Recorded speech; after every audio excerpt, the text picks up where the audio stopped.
Hello,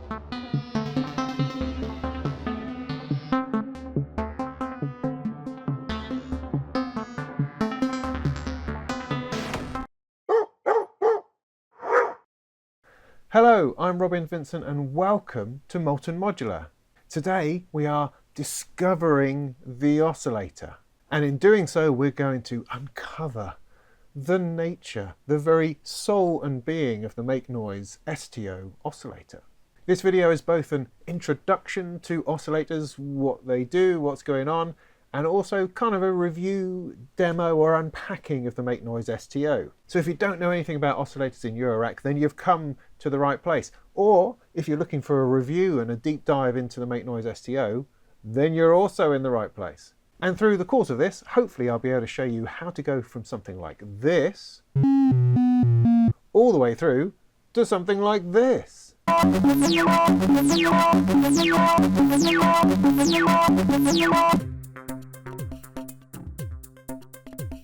So what is an oscillator? Well, an oscillator is the basic sound generating component of any synthesizer. In Eurorack, they tend to be called VCOs, or voltage controlled oscillators, because you control everything with voltage, and it's an oscillator. It really is that simple. The one in question here, the STO, is this little fella. It looks very simple. It's got a couple little patch points and a couple of knobs. What could be easier than that? And yet this is the basis of all electronic music. It's that which creates the sound. Now, it doesn't really matter how you visualize it. I mean, inside this little box, it could be digital, it could be analog, whatever it is. It could be a bunch of hamsters running around trying to create kind of waves. What happens is you get waveforms out, stuff that we can hear. Signals generated from this little box go through your system, come out the other end, out of your speakers, and we enjoy that as melody, or noise, or sound, or movement. All the sort of stuff that we can hear is going to come or originate from the oscillator.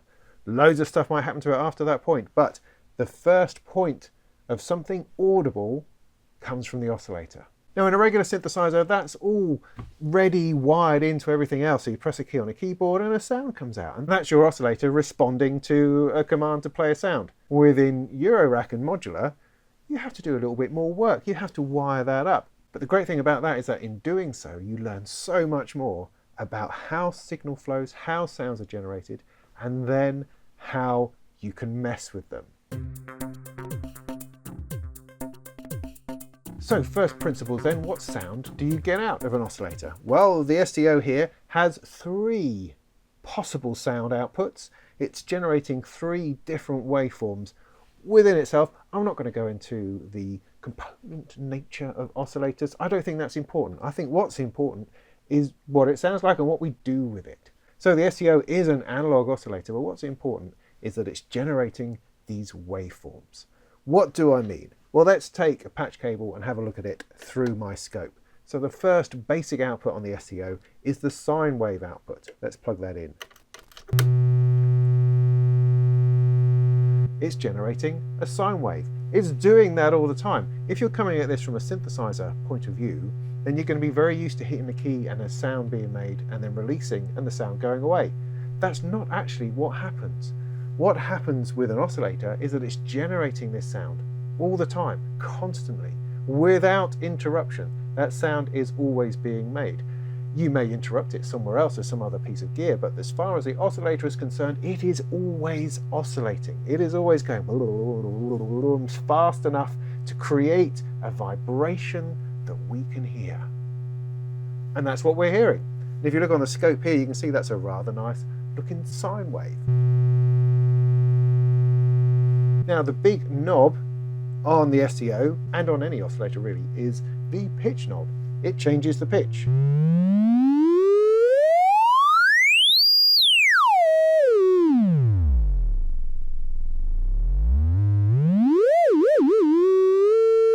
There you go. It's a signal generator. That's all it is. It's generating a signal. That's where oscillators come from, the idea of a signal generator that you might have had in the physics lab at school. I can, of course, play a tune.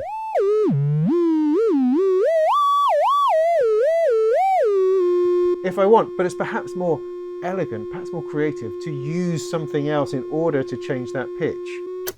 Okay, I'm going to unplug that because it sounds all the time. The routing I've got here, just so you know how simple this is, I'm taking the output of the oscillator, putting that into a VCA, voltage controlled amplifier, which controls the volume of it. And then that is going into my scope so I can see what's going on, and that to the output. That's it, no other shenanigans going on at this stage. Now I said the STO has 3 outputs, and it does. It generates more than one waveform, and this is very common. In most oscillators you're going to get a number of outputs, usually a sine wave, some kind of sawtooth or triangle wave, and a square wave. Those are the basic building blocks, and they sound quite different and allow us to build up these harmonically interesting sounds. Within the STO you have what they call a sub-output, and this is kind of a square wave, not quite a square wave, but it's always 1 octave below the sine wave. So let's have a look at that one. That's the one in the middle here. It's a much rawer sound, a much more square sound.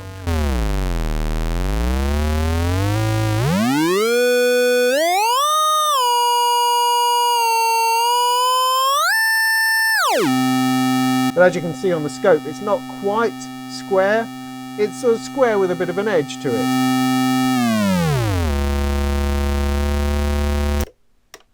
The final output is kind of a mixed harmonic signal. It's got some nastiness in there. I'll show you what I mean. It's also variable. So if we plug it in to start with, it's actually a sine wave. But then as I turn this shape knob here, it starts to introduce other harmonics. Do you see that coming in?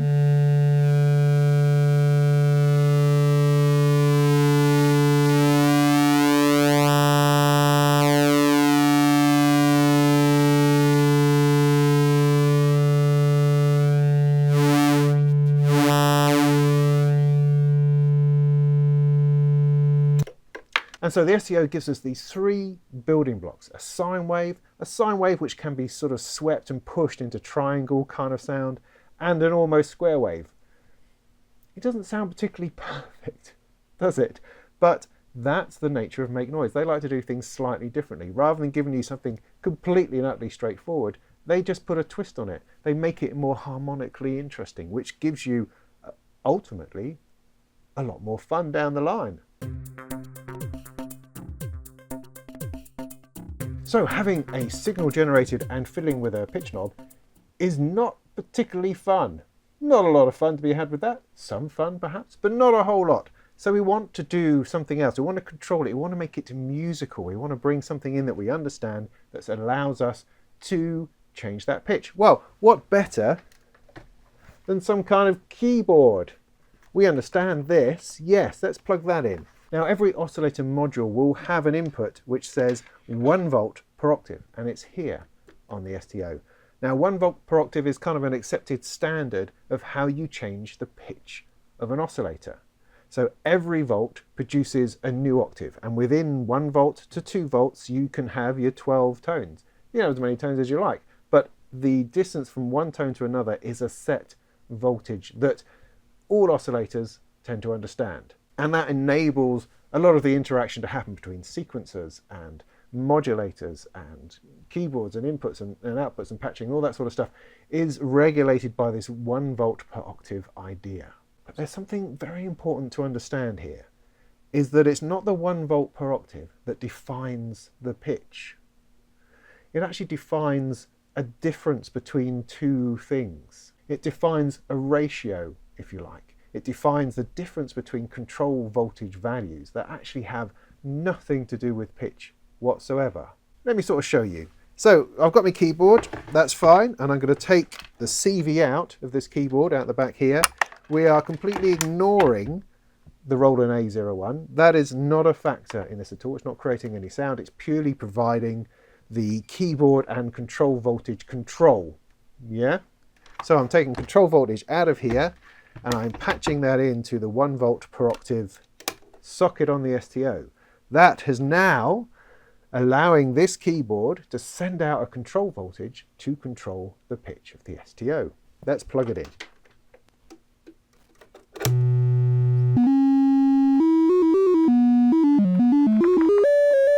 So this is controlling the pitch of the STO, or is it? All it's actually doing is sending it voltage information. It's sending, say, I mean, I don't know exactly because I'm not measuring it at the moment, but let's call that 1 volt, and that's 2 volts. So it's sending 1 volt, sending 2 volts, and that's changing the pitch by an octave because it's 1 volt per octave. Yeah? That's cool, but what it's not doing is sending C3, D3, E3, C4. It's not sending that information like it would over MIDI, for instance. It's not doing that. It's just sending voltage. What the actual pitch is completely and utterly defined by the oscillator. For instance,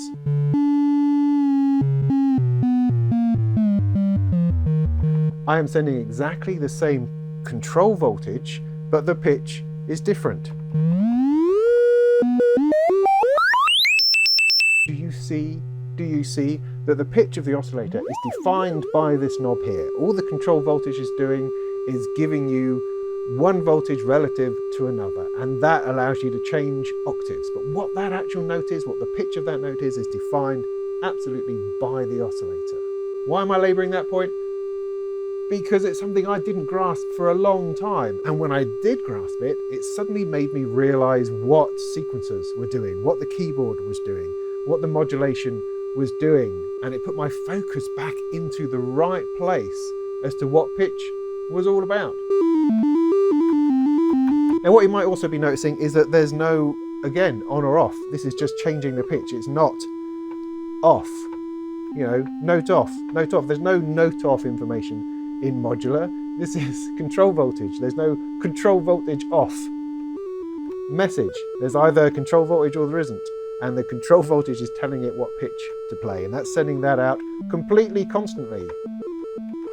In order to turn the sound off, that's the next thing we need to look into. So turning a note off is to do with gates. It's to do with gates and it's to do with envelopes. Those are the two main factors in controlling whether a note is on or off, because what you're actually dealing with is volume, is level. Because when a note's off, you're essentially reducing it to nothing, to zero, to volume, nothing at all, nothing coming out. And similarly, if you think about envelopes, an envelope changes the volume of a sound over time. But first of all, we'll deal with this in the simplest way possible, using a gate. Now, a gate is a simple idea that it is open, stuff flows, it's shut, stuff doesn't flow. Yeah, that's very, very simple. Now, on the back of here, from most CV-enabled keyboards, you will get CV output. You'll also get a gate output, a second control voltage output. And what a gate output does is open a gate and it shuts a gate. It gives a high voltage and it gives a no voltage. And that can be very useful. So when we plug our oscillator in, we can then take a cable from the gate output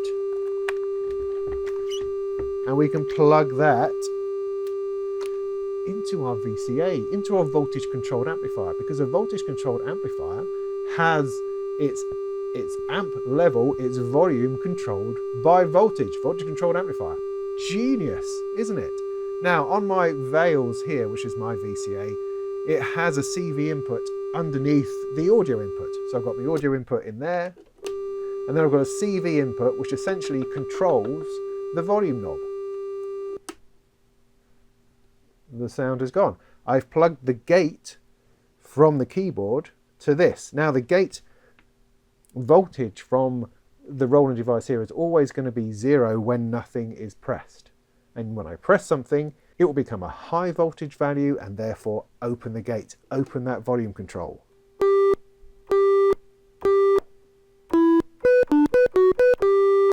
See?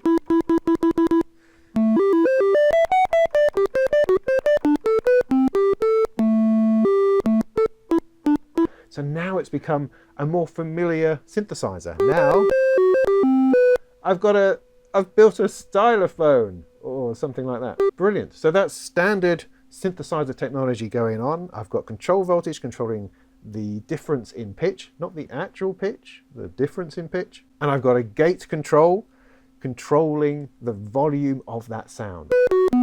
Now it's interesting that the gate doesn't go into the oscillator. The oscillator just generates the sound. It's the other components, the voltage controlled amplifier, that defines the level, and that's where the gate needs to go. Now if I wanted to be a little bit more creative to that, I could build in an envelope which is going to shape the volume over time. How do I do that? Well, hopefully I can demonstrate that very simply. I'm going to use my maths because it's an awesome envelope generator thingy, and it's also very, very simple. Simplicity is something that I really very much like. So instead of just opening and shutting a gate over here, I'm going to trigger an envelope, and that envelope is going to have effect on the amplifier. So I'm going to stick this into a trigger input on one side of the maths to create an envelope, and then I'll take the output of that at the bottom here and plug that into the CV input on the VCA.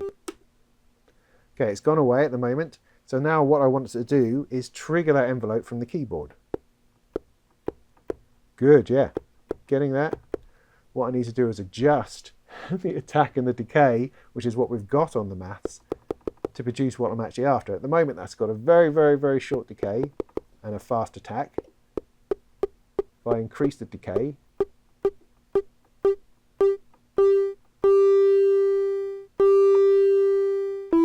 see, I'm now getting the sound outlasting my press because the envelope is being generated, and that is controlling the knob on the amplifier.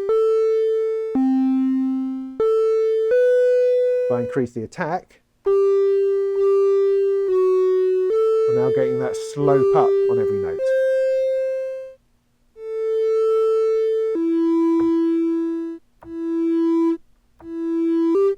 And that right there is the very basis of how an oscillator flows through your modular system. The oscillator generates this sound. You can control the relative pitch of that sound with control voltage. I can change it about.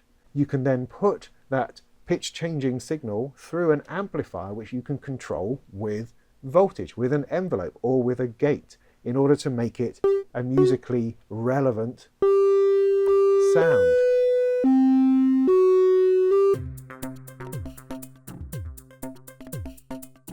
But to make that more interesting, I can stick kind of a sequencer into it, so I'm not having to play notes all the time, and I can move away from this rigid paradigm of the musical keyboard and start pumping something else into it, which it can start to generate, and then it gives my hands freedom to explore the sound of the STO, which is what we want to do. So instead, I'm going to take my Turing machine that's going to generate a bunch of random noises. No, see, it's not generating random noises. See, that's a classic error. The sequencer, the CV generator, which is what the Turing machine is, doesn't make any sound at all. No sound. No sound comes out of that thing, purely control voltages. So it's not creating a noise. It's generating CV, which will go into the oscillator, and the oscillator generates a noise. The oscillator is always generating the noise, so what the Turing machine is going to be doing is going to be sending it random voltages in order to change that pitch relative to the last pitch it had. Yeah? Seeing how all this kind of comes together and how the language trips over itself, and it's important to understand exactly how you're talking about each of these different things so that you can grasp how it flows, how it goes together. And it's so easy to talk about it in the wrong way, because when we talk about synthesizers, all the wiring is already there and we don't need to talk about it in accurate terms. And that creates this real sort of bunch of bad habits and bad language when talking about modular. But hey, we've got to start somewhere. So I have a square wave from the Batumi low frequency oscillator. It's also an oscillator, but it's not an audio oscillator, except it is, or is it? LFOs are something different. It's an oscillator which can go up to audio frequencies, but it deals mostly with very low frequencies that we can't hear. A low frequency oscillator, an LFO. And I'm using that as a clock for my Turing machine, because the Turing machine needs to know what timing it has to release these different control voltages. So I'm sticking that into the clock. Then I'm going to take the output of it and I'm going to put it into my disting over here. Now, disting 4 is a digital module which can do all sorts of different things. One of the things it can do is quantize voltages into proper divisions of an octave to create a recognizable note. Because the random voltage coming out of the Turing machine could be any voltage at all, and it's not necessarily going to land upon one of our 12 notes within a scale. However, the distinct 4 in quantizer mode is doing exactly that. It's quantizing that voltage so that it always hits on a note, so that it makes musical sense to us. So that's going into there. Then I'm going to need to take the output of it and plug it into my oscillator. There's no sound yet because I haven't triggered the envelope, because the envelope is still plugged in. If I take that out, I should now be getting just that continuous oscillator being moved around in pitch.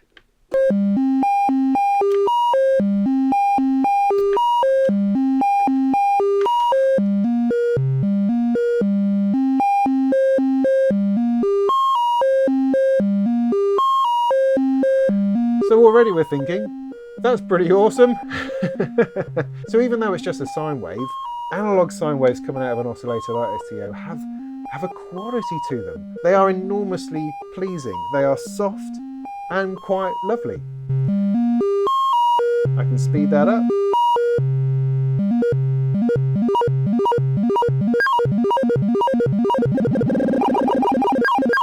Into kind of arcade game areas. So let's try one of the other outputs on the STO. Let's take the sub.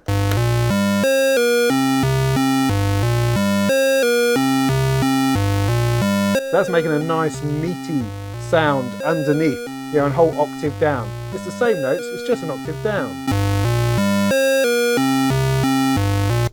Put it into the mixed wave output. Then I can move the shape.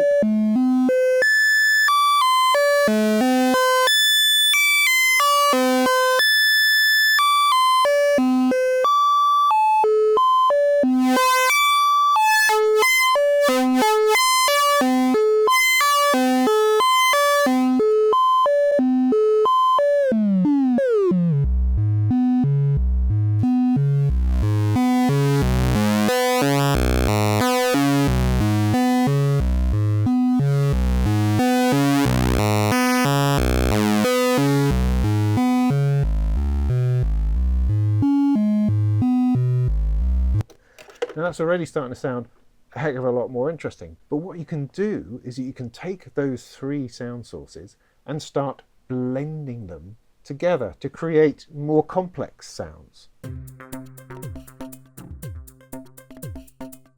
Now the thing with an oscillator is that it's a singular piece of circuitry. It's only able to generate the same thing at the same time. It's not got more voices, there's no polyphony, it's purely a monophonic thing. Now it's able to produce different forms of waveform, but they are all at the same time. So even though I have these different outputs, I'm not able to use them independently. Exactly.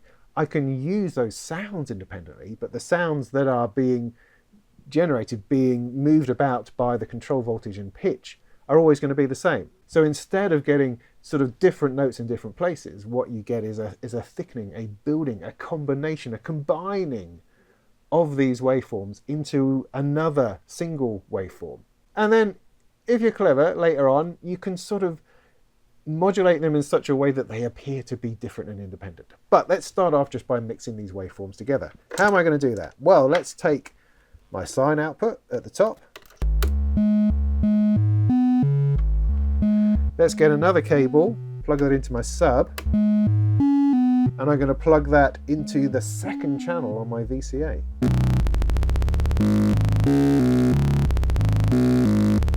And then I can take my mixed waveform, stick that into channel number 3.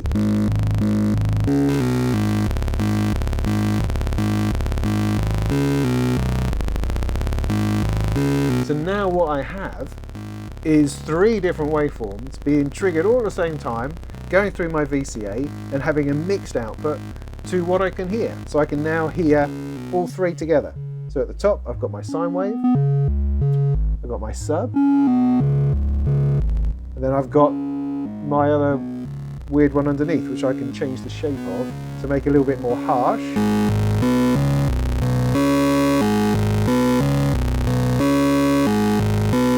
And there already I've got a much more interesting waveform than I had originally. I mean, look at it in the scope.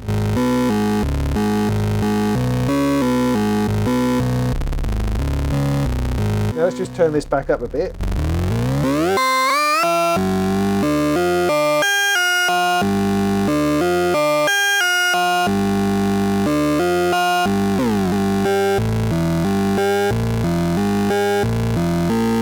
So by using a mix of these waveforms, I can produce a whole bunch of different tones.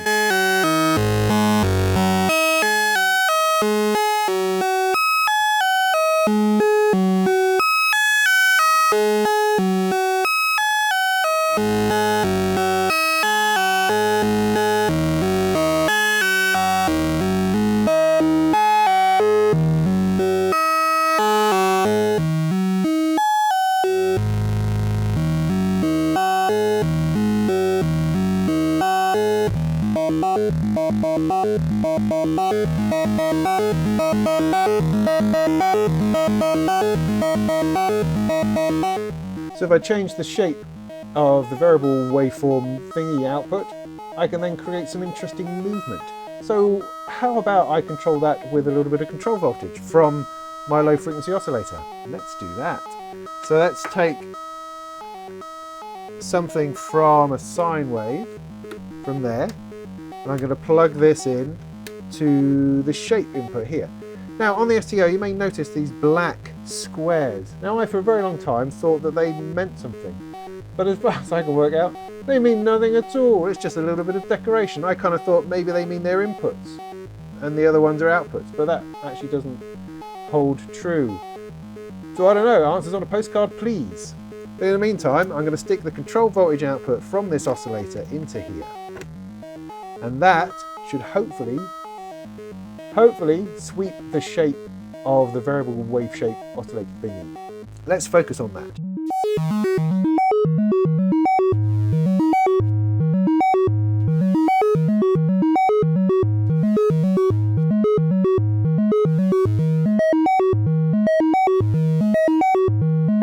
That's quite nice. That's quite pleasing. I'm liking that a lot. Then I can mix the sine wave back in.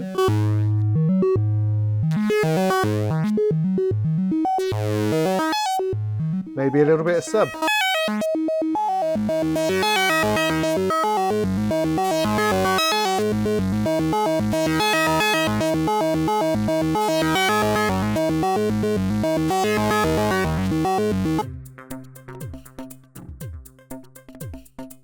Now, what we did before when I used the keyboard is that we started using some gating in order to move the volume of those sounds so it's not just constantly sounding.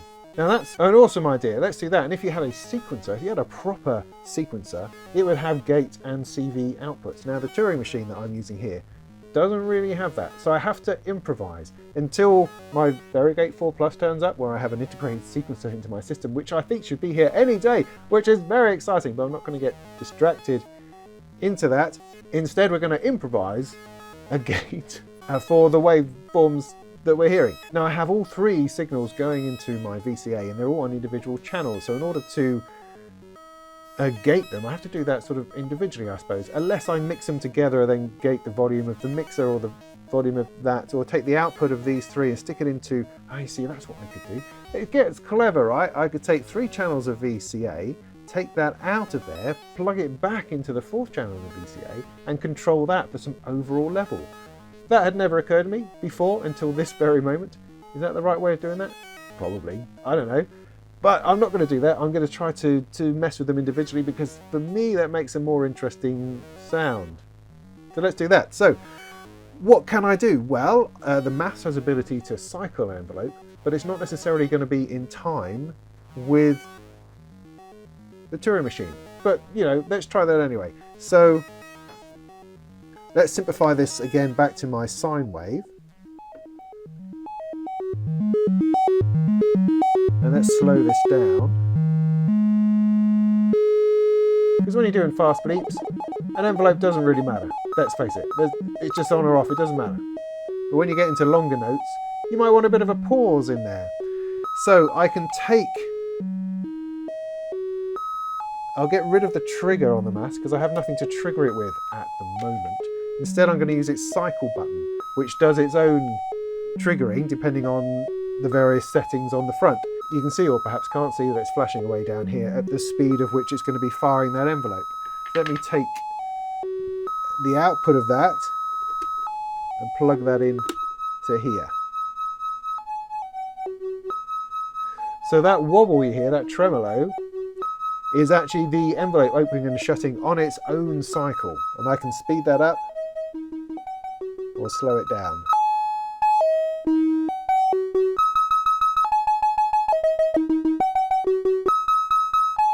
Because when it gets to the envelope, it just starts again. So depending on how long that attack and decay are, that defines how quick the cycle is. Yeah?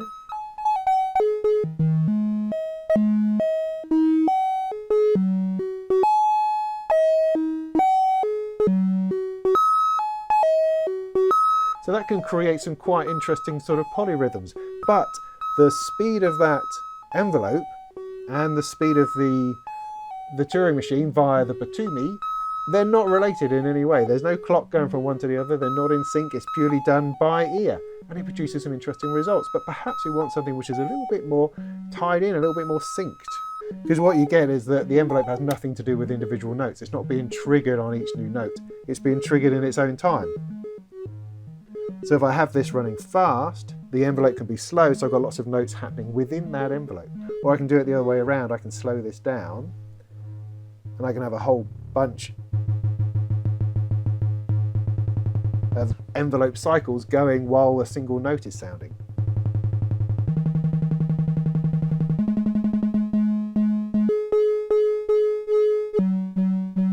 Which is interesting in itself, but that's not what we're trying to achieve here. So what can we do? Well, the solution that I found, is it a solution? I don't know. What I stumbled into was that the Turing machine has a pulse output, an output that goes bing, bing, bing.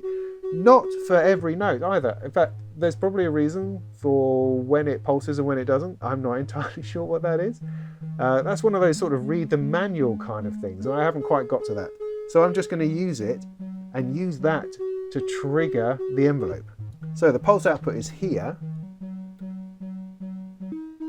I'm going to take that, turn off the cycle, put it into the trigger at the top.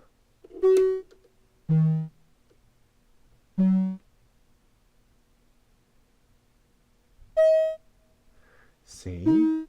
It's now triggering that envelope with each new note, with each new trigger of the oscillator.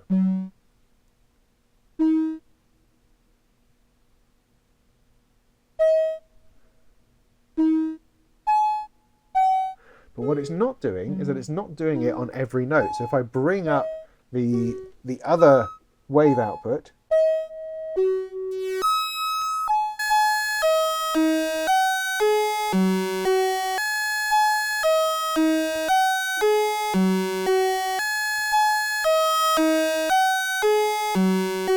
what I'm getting now is one waveform is being played on every note, and the sine wave is now only being played on every occasional note. And it's being enveloped.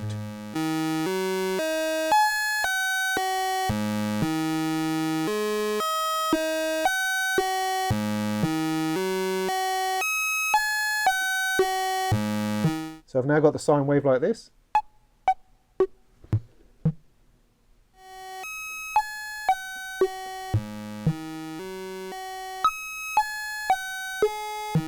While the other one is playing differently. So I'm now sort of enveloping?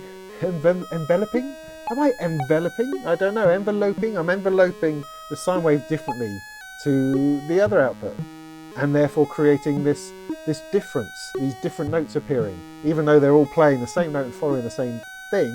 Because the envelope is closing and only being triggered on the pulse, it's therefore playing notes at a different time to the other one. Am I explaining that right? I think I am. I could also bring the sub back in.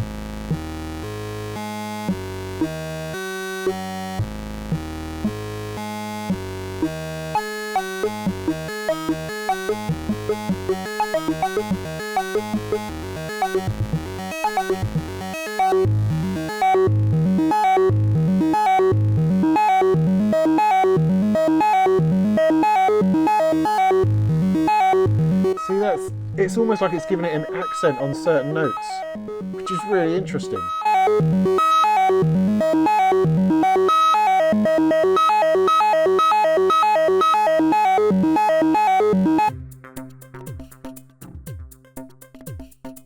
Now the STO has one more feature which is relevant to gating that I want to have a quick look at before we move into all the weird stuff the oscillator can do, and that's the S-GATE input down here. The S-GATE stands for sub-gate, and it's simply a gate on the sub-oscillator, which is interesting. So what I can do is I can take the pulse output, which is currently firing that envelope over here, and plug it into there, and then that same pulse will start and stop the sub. Now they're all playing together.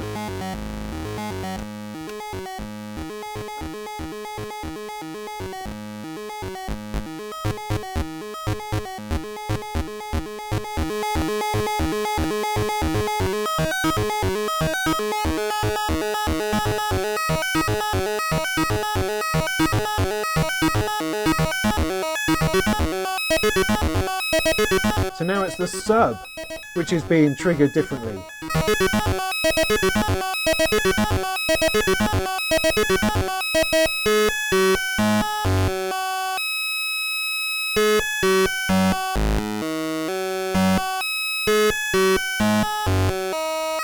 And we're currently not hearing the sine wave because I've left the envelope plug-in, so it's shut. If I pull that out, we'll also get that as well.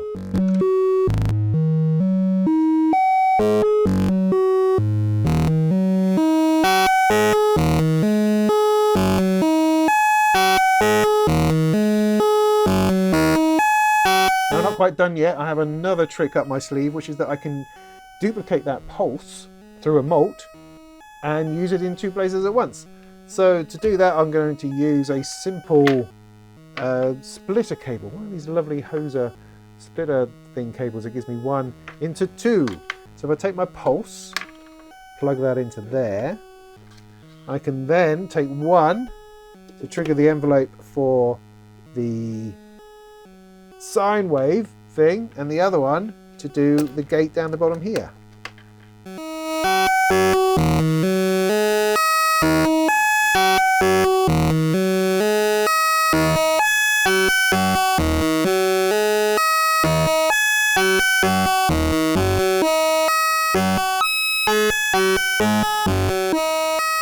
So now within this single oscillator wave shape, I've now got my sine wave bleep,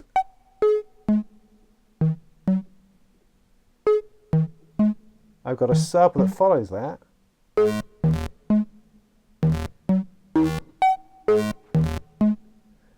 and a variable shape which really doesn't. Just playing other sounds. Could of course make that a sine wave as well. And then that kind of allows that first sine wave to use it as a bit of an accent.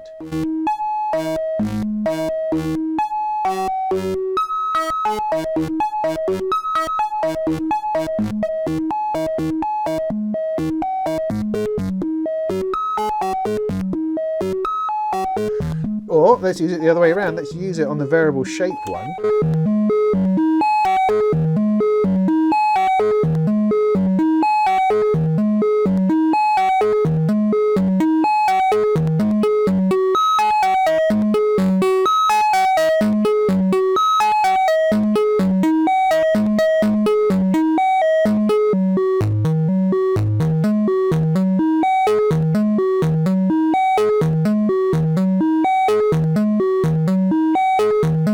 That's pretty good.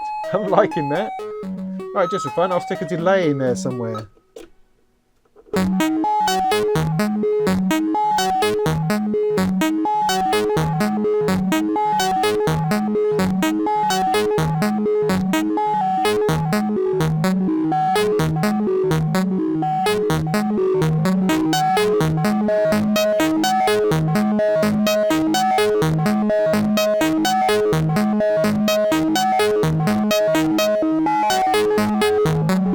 Okay, it's now getting fun. Let's do something else. Let's take this, the sub, let's stick that through a filter.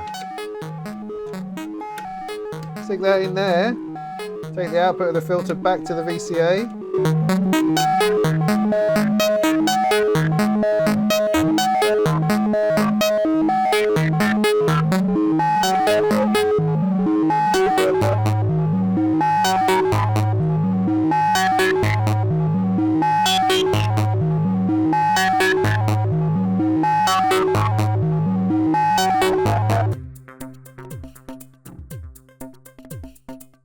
Right, let's calm it down a little bit and have a bit of a dive into some of the other features of the STO. Now, one of the most common features you'll find on an oscillator is an FM input.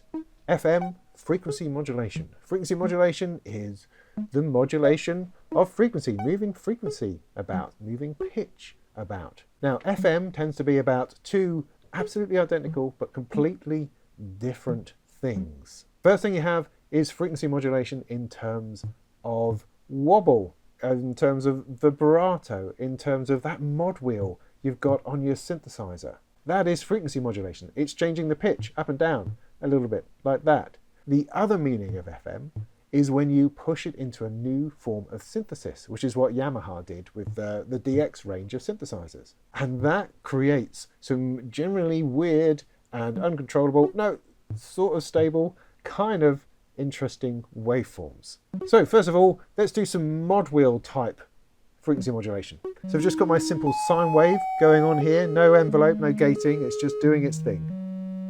And what I'm going to take is a low frequency oscillator, an LFO, and I'm going to wobble the pitch by sticking it in the FM input.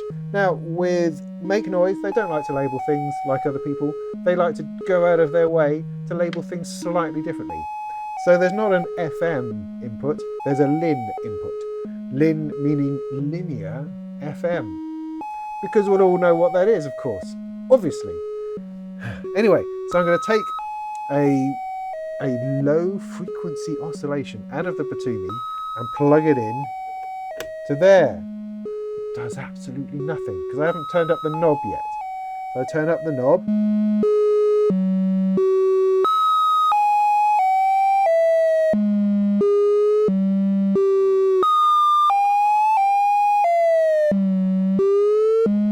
Hear it affecting the pitch. It's going up and down like a sine wave because that's what the Batumi is producing. If I speed that up, it produces something rather fanciful.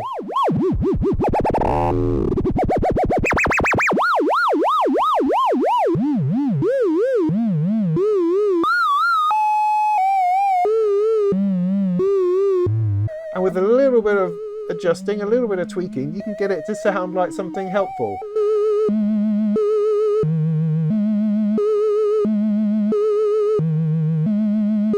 Now, this is also one of those situations where a trim or attenuator might be useful. Ooh, what's that? Well, what that is something that reduces the effect of that oscillator, because if you don't have an amount knob like you do on the STO, you have this very handy knob here which puts the amount of modulation in, like the way you would push that modulation wheel on a synthesizer. But not all oscillators have that knob, and so if you wanted to control the amount of modulation, you could use an attenuator, or in this case the 2HP trim that I've got over here.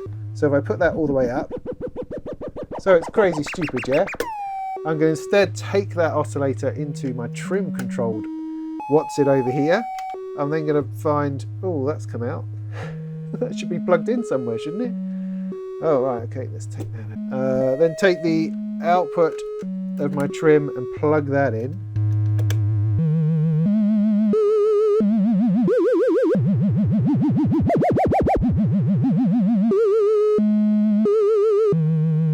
I can now control the amount of modulation over here on this little trim knob. Because all that's doing is taking a big wave, which is what the LFO kicks out, and just trimming it, squashing it, so it's only going like this. Genius, eh? Now, an important thing to note is that because this is a single voice oscillator, then that modulation is going to happen to all of the waveform outputs. So I turn the rest of them back up.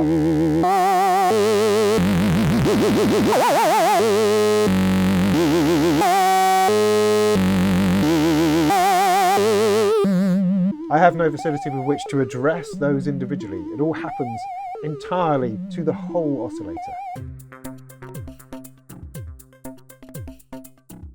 Right, so let's now get into the more interesting, sort of esoteric and weird territory of proper FM, which is synthesizing waveforms together to form new waveforms. And that's what happens. Let me show you what happens. It's best shown, I think, because you can't explain FM, it doesn't make any sense. Well, I can try. FM is when you stick an oscillator into an oscillator and turn the pitch up to the point that it starts generating new waveforms. Now I have here the Erica Black VCO, which I'm also going to review. That's going to be my next review, is going to be on that. It's a fabulous oscillator, and it has all these different waveforms and stuff going on and mixing and awesomeness. So what I'm going to do is take the sine output of the Black VCO and just jam it into the frequency modulation input on the STO. And as you push it higher and higher and higher, it creates a range of interesting tones.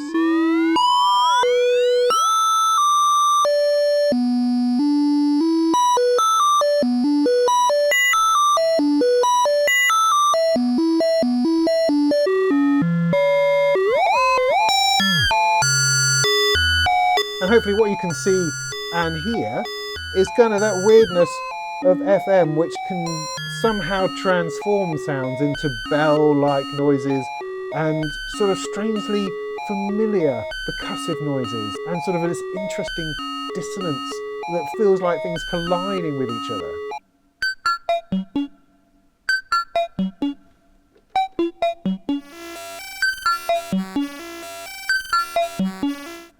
Now you're able to get some of the sort of the more pure and usable sounds, I think, using the sine wave. So it's gone from sort of a bleepy, a regular sine wave bleep, into something more sort of metallic, something more bell-like.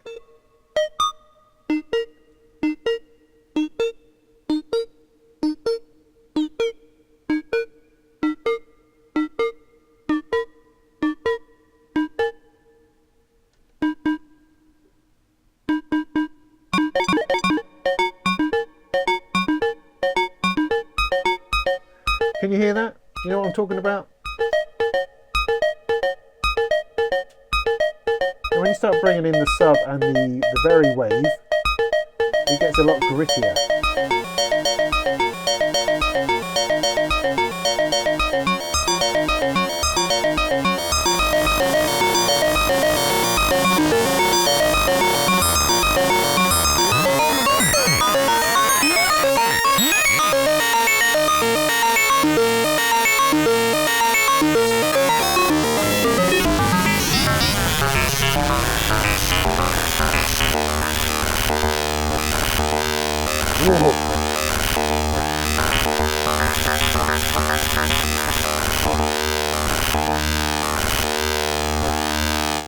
Now you've got a couple of different factors going on. You've got the pitch of the oscillation going in, which is essentially the modulator in the carrier modulator kind of way that frequency modulation is all about. And you've got the amount, the level of that you put in as well. So there's a kind of a balance of different parameters going on in order to try to achieve anything other than kind of craziness. But FM is like that, and FM within a modular system is about kind of exploring and tweaking. It's really hard to get it to sound like a DX7. It's really hard to get it to find all of those tones, but you will find bells and metallic and other kind of wave shapes and noises quite easily within just messing about. But in order to achieve sort of proper FM definable synthesis, you're going to have to spend an awful lot of time on it. But I don't think that's the point. I think the point is this craziness.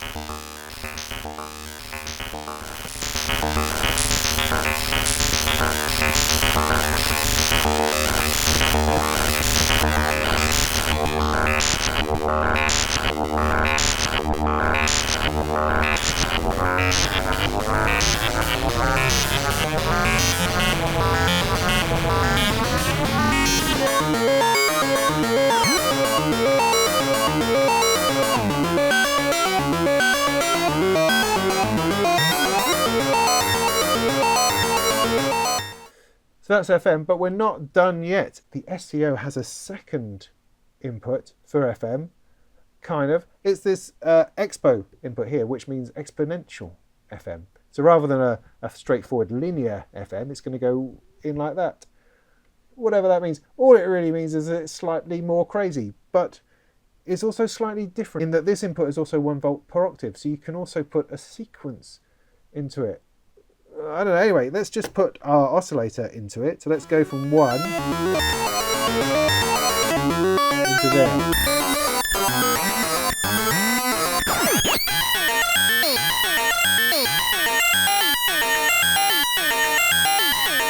This is now no longer affected by this knob over here.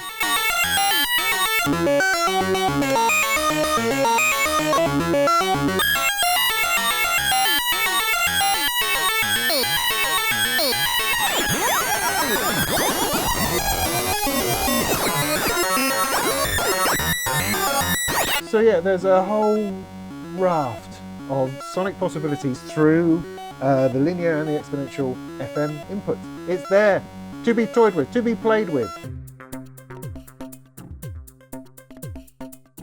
And that's not quite all, because you can also use this as a sequencer input. See?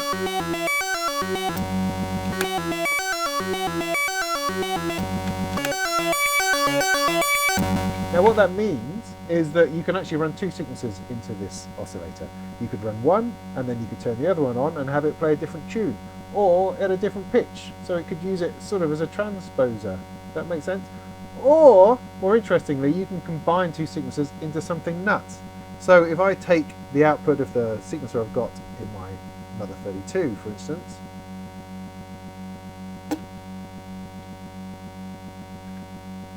I could run that into it. Then if I take that other sequence back into the original input,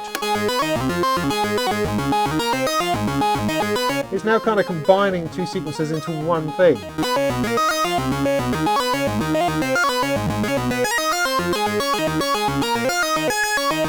And because they're not, these two aren't synced to each other in any way, it just produces some kind of nonsense, which is great. We like a little bit of nonsense.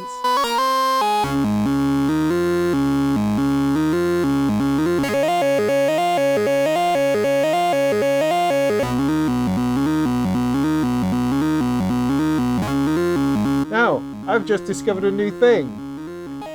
Because this is running so slowly, it's now putting in another one and another note. It's actually transposing this one, because it's adding its control voltage to this control voltage, which is creating those changes in key. That's awesome.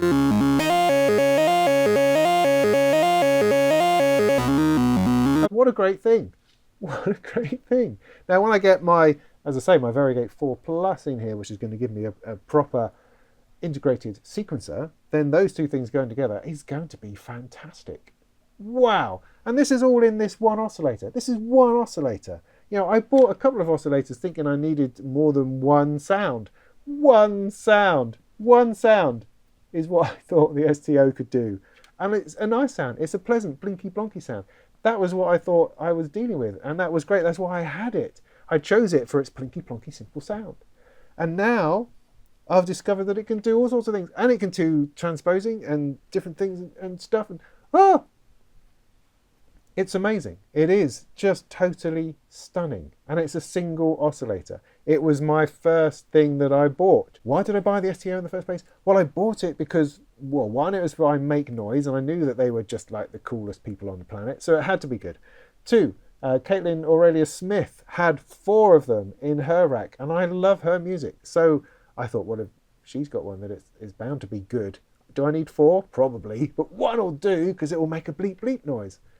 So that was my thinking, and also that it was simple. I mean, there's actually very few simple oscillators. At least I thought so. That might not be quite right, but the popular ones, as far as I could see, tended to be complex. Not that this isn't complex. Plenty of complexity in here. But from something which looked easy, looked small and simple, there's kind of this, and there's the Dixie, or the Dixie 2. I don't know. One or the other. Those two seem to be the most popular standard oscillators. In fact, I thought STO stood for standard oscillator because I don't read anything. I don't look at anything. I go purely on gut and intuition, you know, which is both a disaster and a joy. But we're not done yet. There's another input on here that says sync, and that enables you to produce some hard sync sounds. I've not quite got to the bottom of exactly what that means, but let's demonstrate. With the sync, it's a similar idea to FM, but you're taking the output of another oscillator and plugging that in. But this time, the plugging in oscillator sort of takes over and produces this, oh, I don't know, I'll just plug it in. There you go. That's instantly pleasing, isn't it?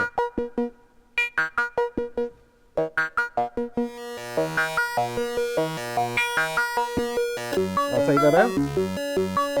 Plug it in.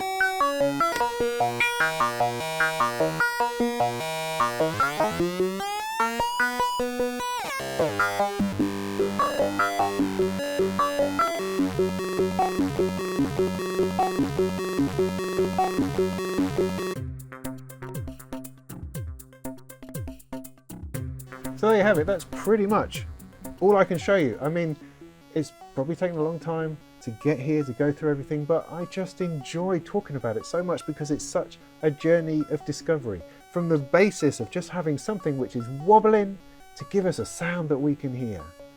That comes from an oscillator that we can do so many interesting things with. We can turn it on and off, we can pitch it up and down, we can envelope it, we can blend it with other waveforms to create new and interesting waveforms. We can stick other oscillators in to wobble it, to send it into crazy FM territory. We can combine sequences into it, transpose it around, and we can do some hard sync weirdness as well, all within this simple sort of 3.5 knob oscillator with a couple of inputs. And it's got this sub thing going on. You can treat those waveforms individually once they're out and create quite an enormous sound with one oscillator. I've got others in here. You know, I was scratching the surface. I was just using it as a plinky plonk noise, and I can, you know, stick in another plinky plonk noise in. Whereas now I know that I can work this oscillator into creating a really sort of meaty and interesting and diverse and changing and evolving sound. And that's the joy of modular. You don't get that in a synthesizer. You've got a normal synthesizer, yeah, you've got an oscillator, you might turn it up and turn it down, and its pitch moves and you can modulate it and all of that stuff. But you don't really get to take that oscillator apart and rebuild it because it's just there and other things are affecting the sound. Whereas in modular, you can fart around with it as much as you like. You can push it to all sorts of different limits and create all sorts of waveforms that aren't supposed to be there. So to finish off, let's sort of patch in a little bit more mischief, shall we? So I'm going to take the output of the sub, stick it through a filter, put that back into where it was. Now I want to add some delay to the sine wave, but I can't put that through before the amplifier because the math, which is operating as an envelope, will squash that delay. It will stop that sound because the sound will come through as a delay and it will be closed and it won't be coming through. So I need to do that afterwards. So I need to take the output of that channel into the delay, and then I'm going to need to bring that back in some fashion into here.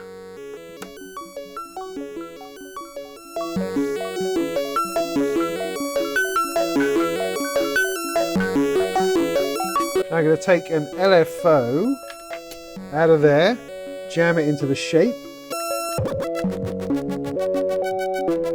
See, there's an interesting sound I hadn't discovered before. If I change that shape really quick, it gives it a real pulsy sound.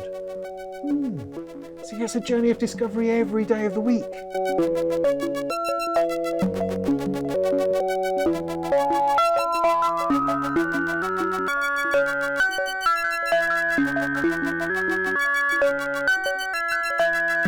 Now what I could do is I could add an envelope to the filter to make that do something a bit more interesting.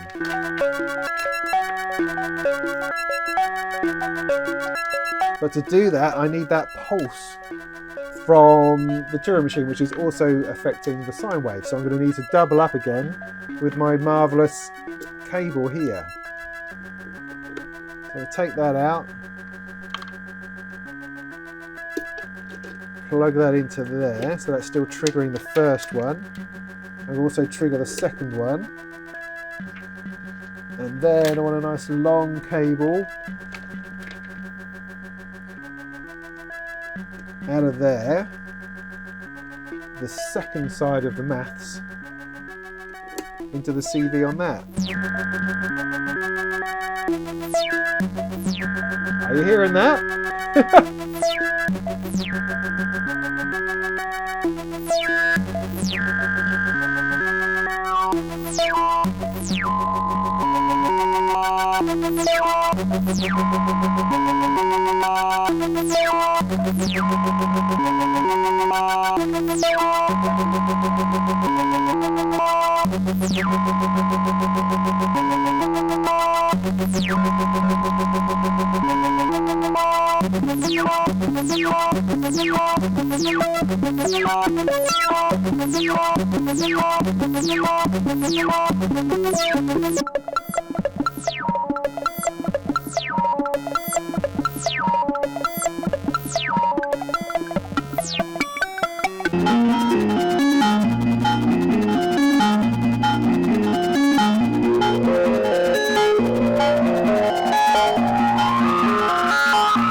I have no idea what I'm doing.